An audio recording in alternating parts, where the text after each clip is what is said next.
సౌజీ హియర్. నేను ఇవాళ వీడియోలో బేబీస్కి రాగి సరికి కావాల్సిన పౌడర్ ఎలా ప్రిపేర్ చేసుకోవాలి అనేది చూపిస్తాను. నేనైతే ఇక్కడ తెల్ల రాగులు తీసుకున్నాను.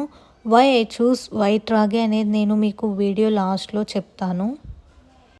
తీసుకున్నాక ఒక 7 to 8 టైమ్స్ నీట్గా రాగుల్ని వాష్ చేసుకొని, మన ఇంట్లో ఎవరన్నా పెద్దవాళ్ళు ఉంటే వాళ్ళ దగ్గర ఈ విధంగా 2 to 3 టైమ్స్ చేయించాలి.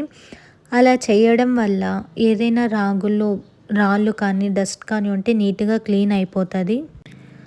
ఆ తరువాత నేనైతే ఒక 2 to 3 టైమ్స్ మళ్ళీ బాగా వాష్ చేశానన్నమాట రాగుల్ని. అలా వాష్ చేసుకున్న తర్వాత ఒక ఓవర్ నైట్ దాన్ని బాగా నానబెట్టాలి. నేను వైట్ రాగుల్ని మాత్రమే ఎందుకు చూస్ చేసుకున్నానంటే white ragi has more protein and iron comparatively black ragi. రాగుల్ని నానబెట్టిన తర్వాత దాన్ని బాగా స్టెయిన్ చేసేసి వాటర్ మొత్తం ఒక కాటన్ క్లాత్ తీసుకోవాలి. కాటన్ క్లాత్ పైన ఇలా నేను చూపిస్తున్న విధంగా నీట్గా స్ప్రెడ్ చేసుకోవాలన్నమాట.